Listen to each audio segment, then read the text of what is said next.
everybody, and welcome once again to the UnLearnT podcast. I am your host, Ruth Abigail, aka RA, and this is the podcast that is helping people gain the courage to change their minds so that they can experience more freedom. And this is a new segment.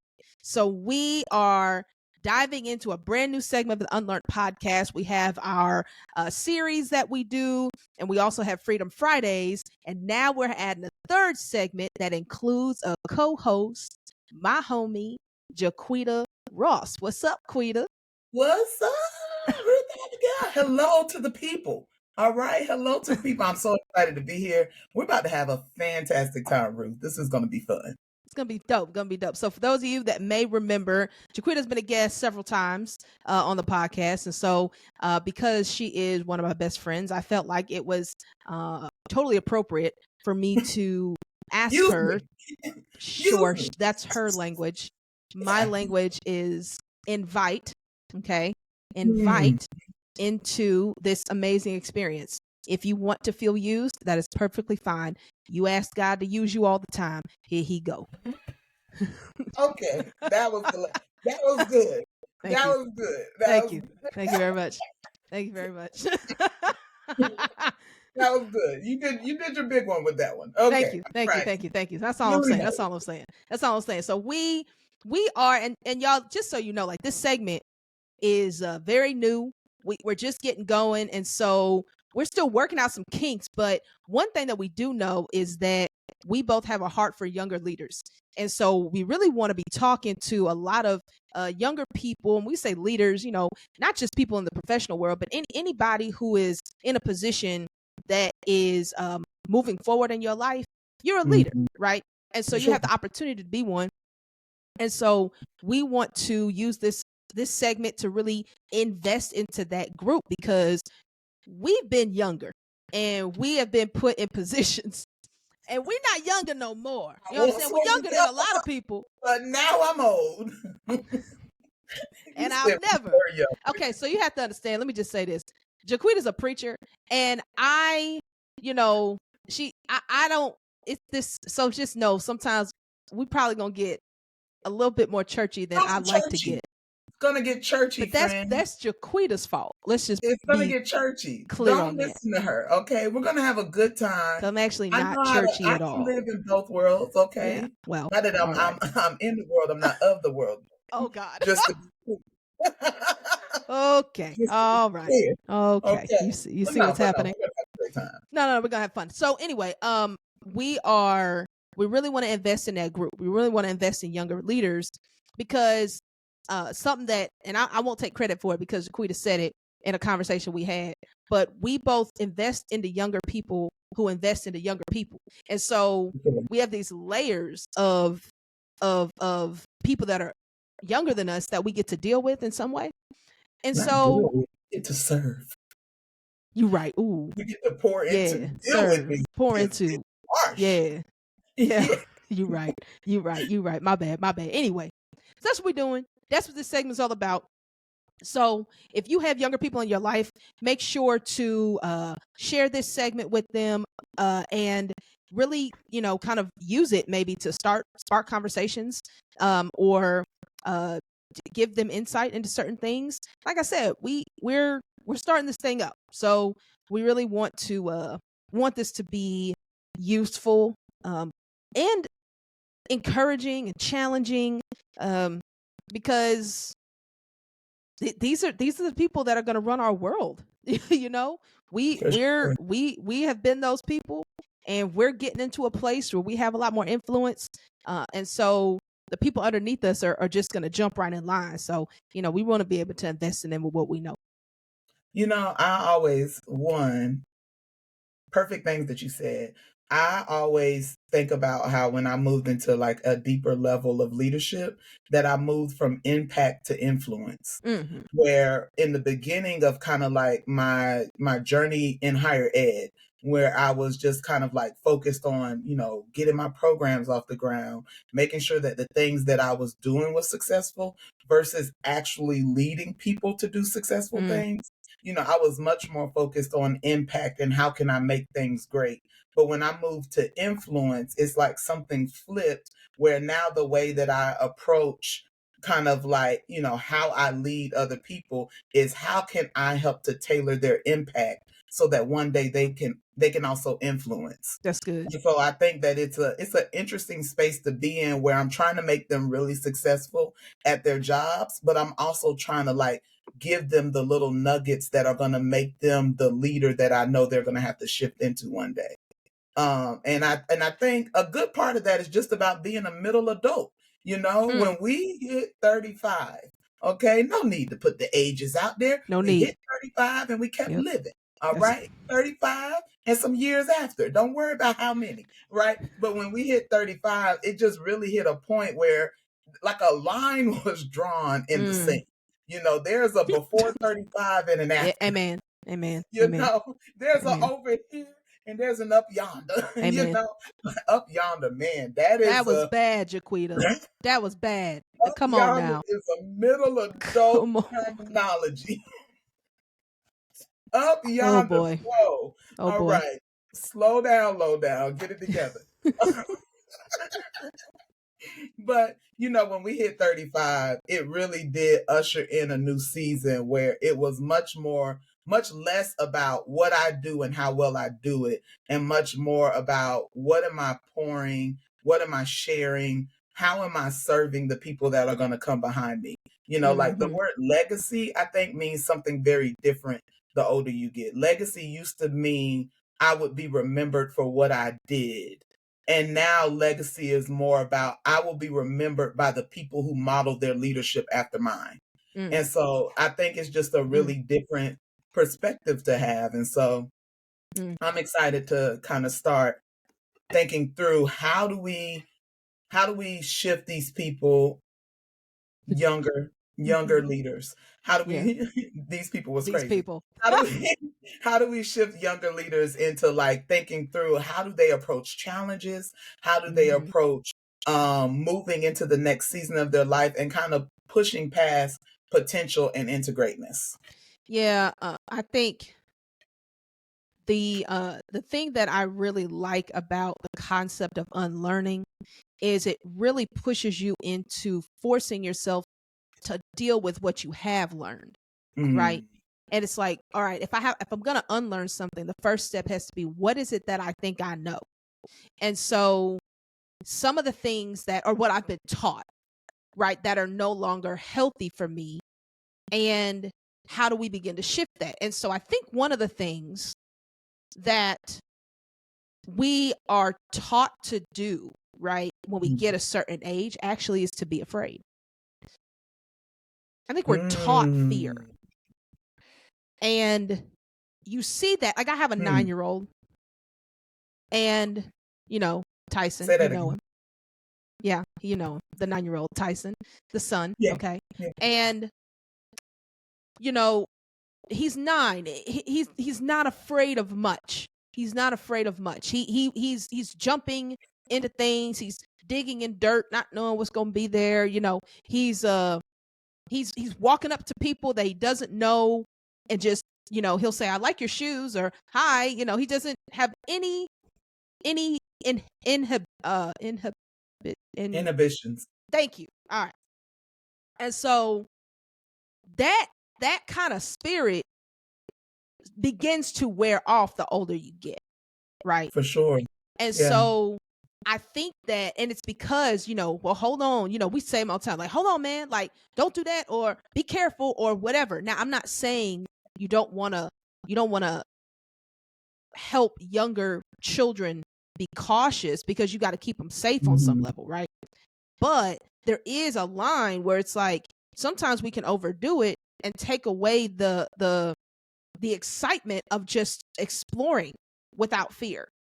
Yeah. And as we get older, we no longer have the desire to step out without thinking about it and just trying stuff. And so I think, especially when you get to, so you go through school, and you go through this culture where you're constantly tested, and you live in this pass fail kind of environment forever. And most people are afraid to fail, right? We don't want that because it's a bad stigma. So then you graduate and you say, well, my goal in life is not to fail. So if I don't want to fail, oftentimes I don't try new things because I'll fail at that, right? So we have this whole, we've built this young adult culture around try not to fail, which subliminally can mean don't do anything that seems a little hard because you might fail, right? And then we get frustrated when they don't reach potential. And I think we have to unlearn that. We got to unlearn.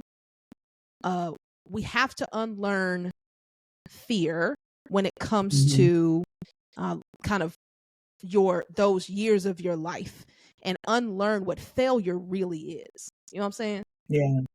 No, for sure. As you were talking, I started thinking about how when you're Tyson's age, like you're at that 9-year mark, like, and you start to experience different areas of life, it's like, as you know, they are very concrete thinkers at that age. Like, it's either it is or either it isn't. So when you experience something that first sparks that level of fear in you, let's say it's a social anxiety, right? Let's say that, like, you meet somebody and you ask to sit at the table with them and they say, no, I don't want to sit with you, right? And now you have a fear of going and to sit down with, to ask somebody to be included, right? To ask for permission to enter a room or to enter a conversation or to enter into an opportunity. You have a fear of beginning or starting something, right? And it's because at that age, as a concrete thinker, you are creating hard, fast rules, right? Like you are, like, your mind is registering. If I ask someone to be included, there is a possibility that they will say no. So my hard, fast rule is I don't ask to be included, right? I don't approach situations in a way where I assume that I'll be invited or I assume that I'll be welcomed, right? And so when we get to like the college age level, you come back in ready to navigate a whole new world, but you're coming into a new world with your old rules. Right. And so you don't even recognize it as fear. You recognize it as, this is my code. This is how I orient my life. This is how I navigate situations and people and relationships and opportunities. I navigate from a code of, one day somebody at the lunch table told me I couldn't sit down with them. I don't need anybody, right? I've built a code to where not only do I feel like I might be unwelcome, I've also built up a personality or a way of relating to people that's built off of this image of somebody could tell me no, and I don't want to feel that hurt again. And so I think a lot of times what I'm finding, especially as I'm dealing with college age students, is that a lot of times you are having to, like, it's like a little search and rescue mission. You are having to search and find, where did this code come from? Like, when did you build this rule and what is it sitting on? Like, where's the stronghold for the churchy folks? Right? Where's the stronghold? Where's the thing that somehow has convinced you that you have to be this way, sound this way, or act this way? Because there was an experience that prompted you to build a narrative that isn't necessarily true. And so when we're thinking about how our younger leaders are approaching their own lives, a lot of times they don't realize that, like, I got some rules that need to be broken. Like, they honestly, I need to get rid of some of the code of conduct that I set for myself that made me believe, right? Find the negative belief. If I can find the negative belief that I adopted, then I can get rid of the rule. But we oftentimes try to go for behavior rather than going for those belief systems. And I think that that's where, as leaders, as the middle adults, amen, as the middle adults, we have to be more intentional about being able to see beyond what they're presenting. So you talk about these beliefs. I think that one of the beliefs that, and I would say probably began really with our generation, is this belief that I am the most important person on this earth.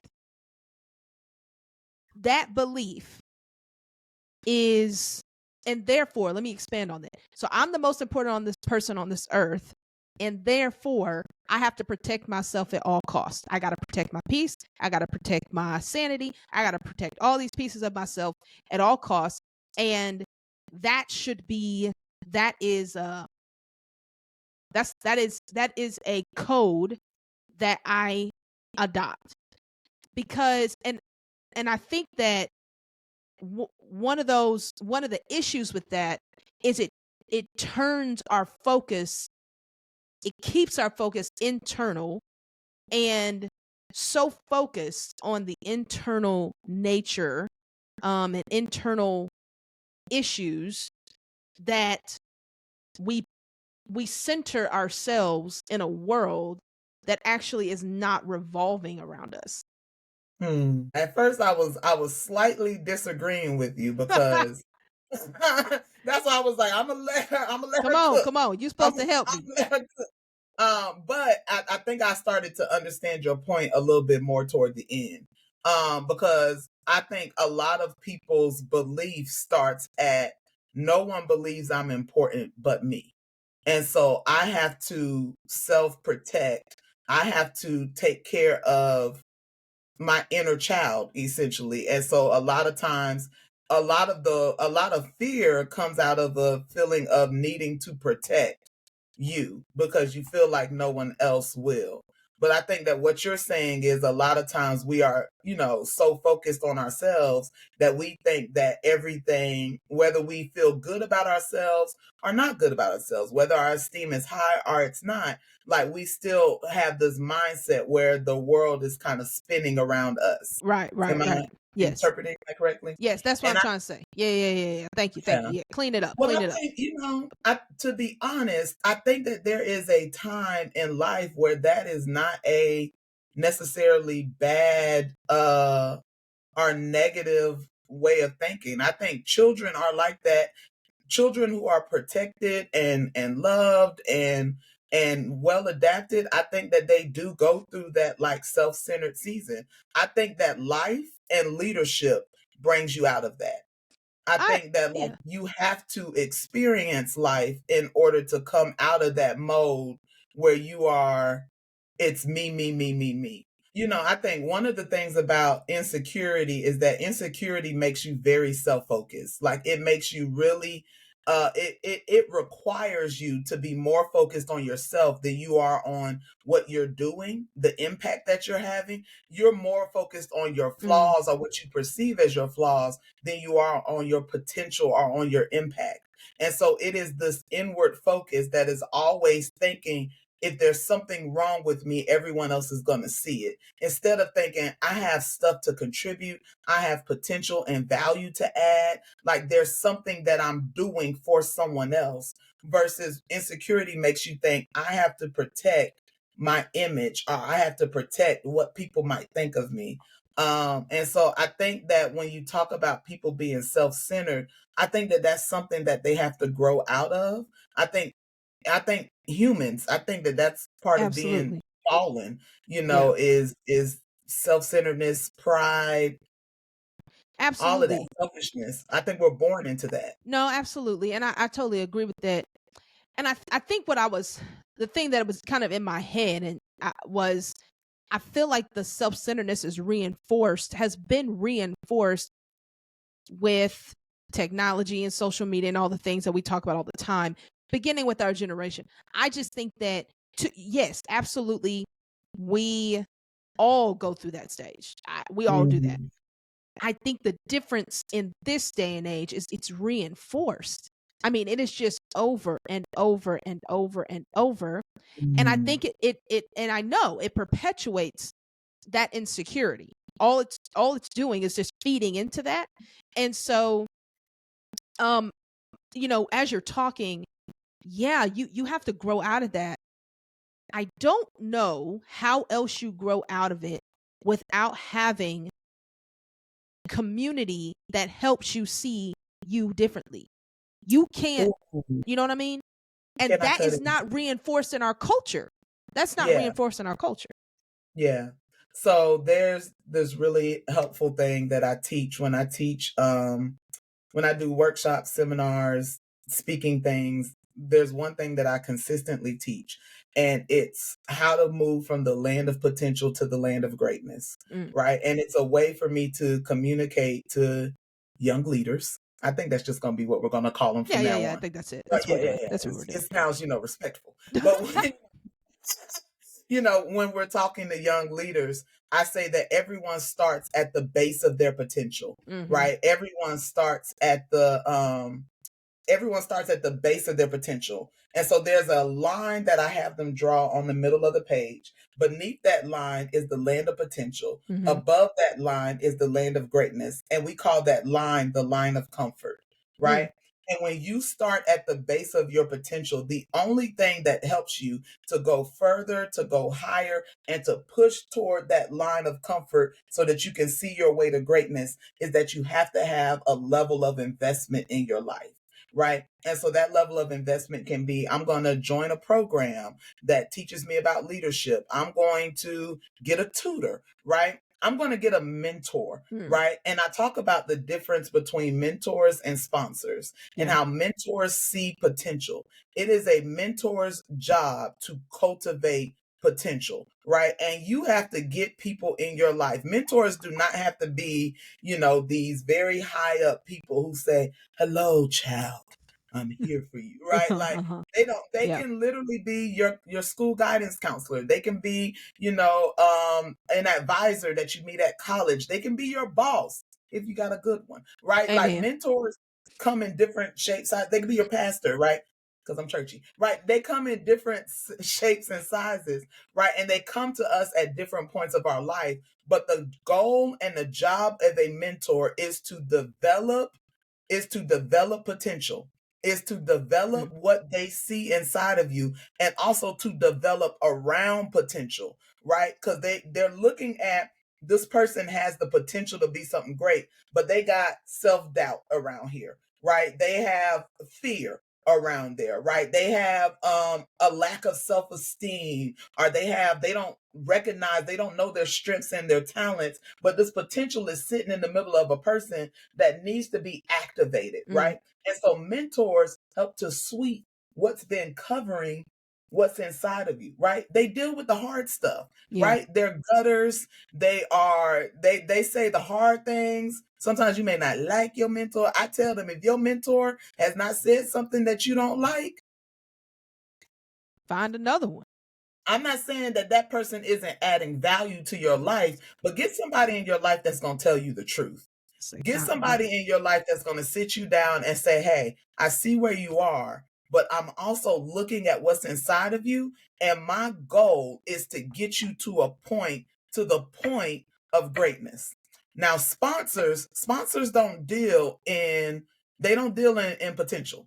A sponsor's not going to come and say, you have the potential to be a great leader, and I'm going to bet my reputation, my money, my name, my prestige. I'm going to bet something on potential. They don't bet on potential. They bet on greatness that's already been expressed, right? Mentors prepare you for your season of sponsorship, right? And the only way you get over that line of comfort is you have to have someone who believes enough in your greatness that they reach down and pull you over the line. That's right. And I think where a lot of young leaders sometimes find themselves kind of in like a hole, or find themselves in feeling like, how do I get unstuck? Right? I got stuck in a place, right? How do I push past where I've been and go to where I see myself going, right? And I think that a lot of times they don't recognize what's in them that's going to push them to that next level. Yeah. Right? Yeah. Yeah. I like that. And I think that, this is reminding me again of a conversation that I had with one of my team members. And man, she is, and I told her this, and I mean it. She honestly is one of those very exceptional people.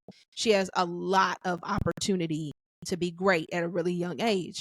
And so we were having a conversation, and one of the questions I asked her when I said, what does your rich life look like? What is it that what is your what is the Mm. life you want, right? And she started to name these different things. And then I asked her a question. I said, do you know, can you name people that you have in your phone that have the life you want? She said, yeah. Yeah. I said, call them. And she looked Call at them me up. and she was like, I mean, I haven't talked to them in a while. It'd be kind of awkward. And I said, yeah, but let me tell you something. The difference between that and the difference that you're going to find is that the people that will do the thing that's awkward and weird are going to be the people that get what they want. And so you have to, if you want normal, do normal. That's fine. Yeah. That's fine. But if you want something more than normal, you're going to have to do something beyond normal. And normal Yeah. is not calling up somebody randomly being like, hey, I know I haven't talked to you in a year, but I really have been admiring you from afar. I really, look up to the type of person you are. There are elements of your life that I would love to see in mine. Can you help me? For Period. sure. Right? Now they might say Period. no. And that's okay. And this one thing I think is it's okay if they say no, but what you did for yourself is you showed yourself you can do something awkward. Yeah. And you just build up that stamina to keep doing it until you get what you need, because Yeah. you're not, and this is coming from somebody who was in a position to mentor people. The reality is, this is just the truth.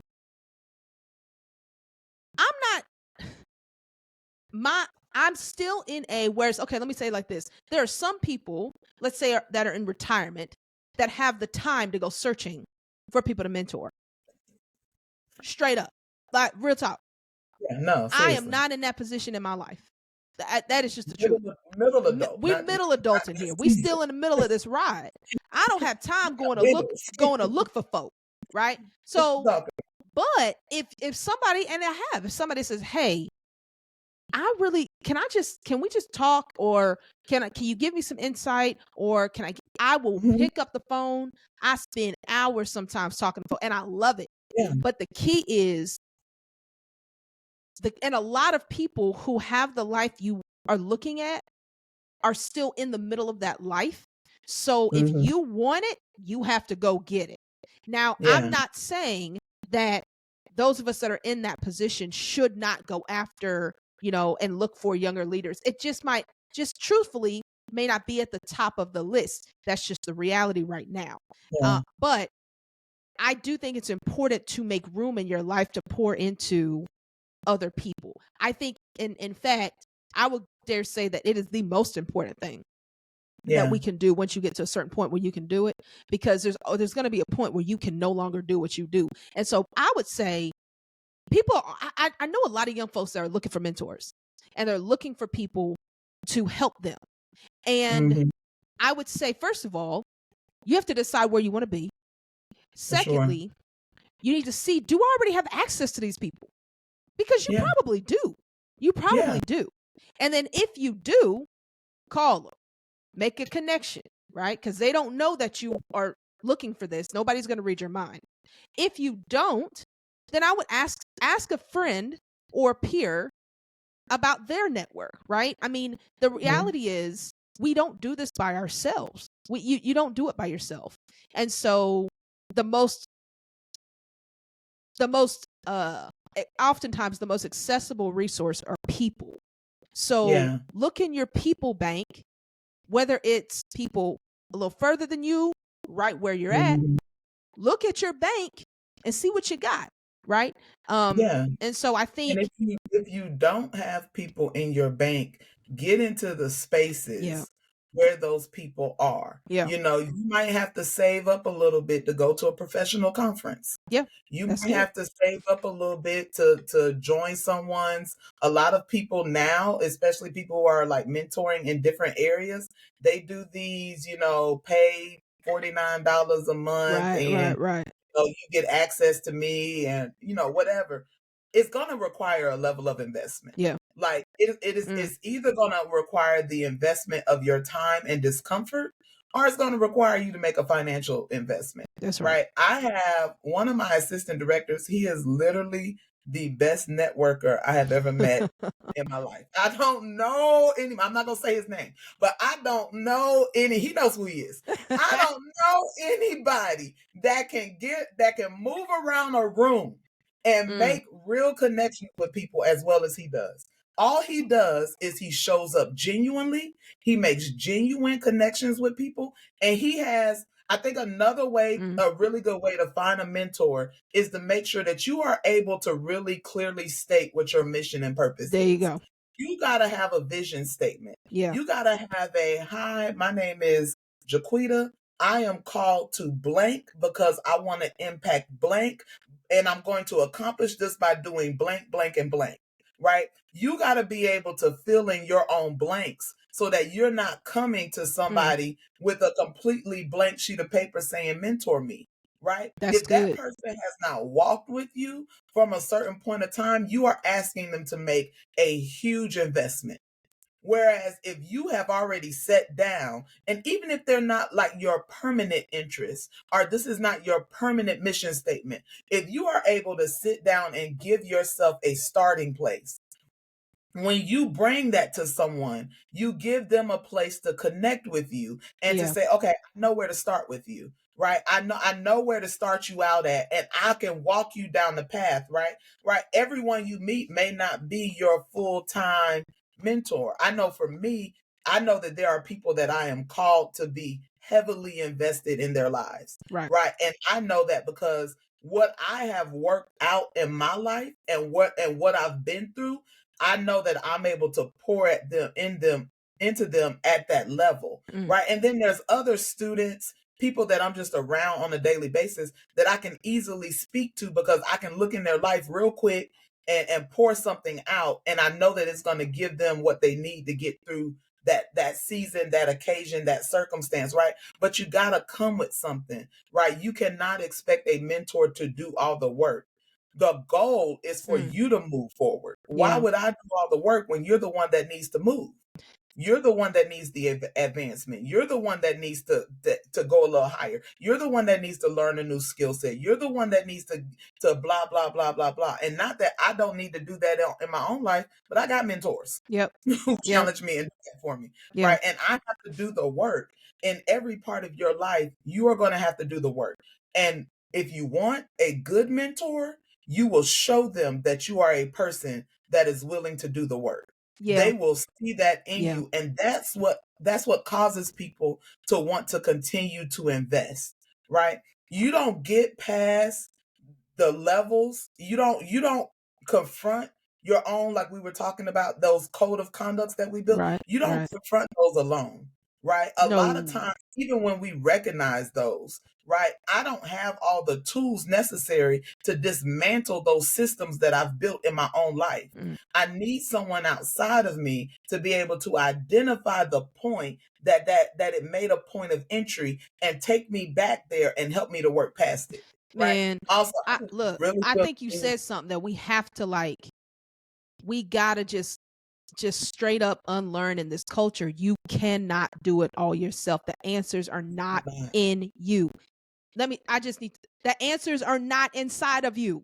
They are not there. They are outside of you. Like the answers. I'm sorry. I'm so sorry. Let me bring it back.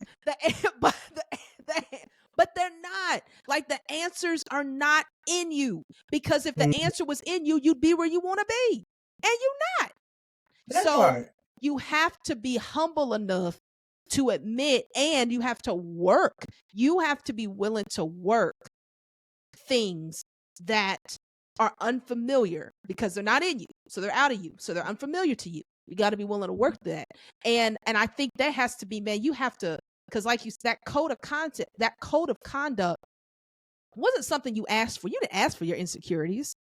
You didn't ask for those. You didn't ask for the experiences in your life that made you afraid. You didn't ask for that. So you didn't go after that stuff on purpose, but you are going to have to go after the solution on purpose. And you're going to have to go after it outside of yourself. And so that, I think, that people resource is so important.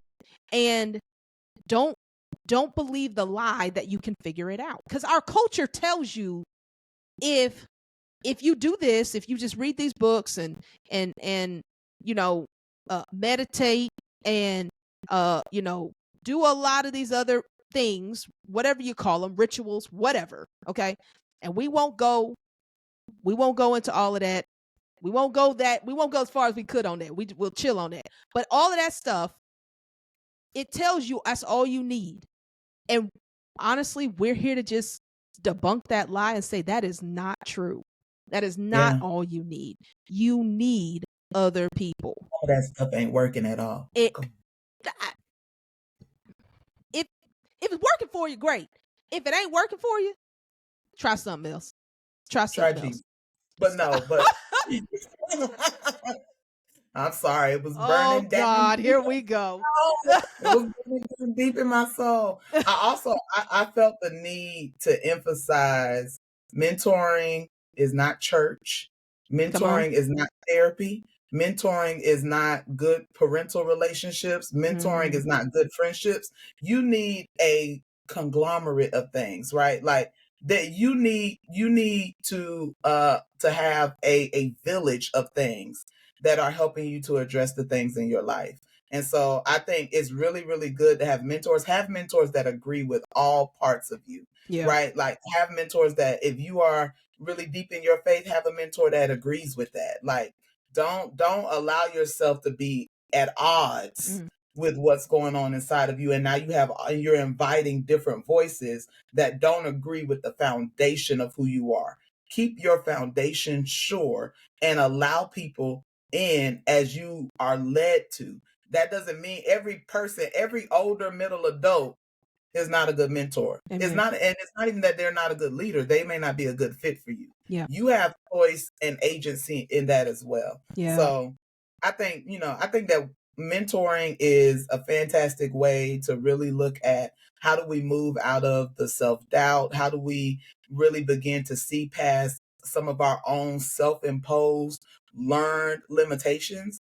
And I think that I'm really excited to continue to discuss how we push people from potential to greatness. Yeah. Like, I think that there's a whole menu of things that we're going to talk about in this podcast that are really going to help people to see this is how I get out of this stuck place and I can get moving back towards the place that I was always meant to be in. So I'm excited to do this with you, Ruth. Yo, man, that's it right there. See, all right.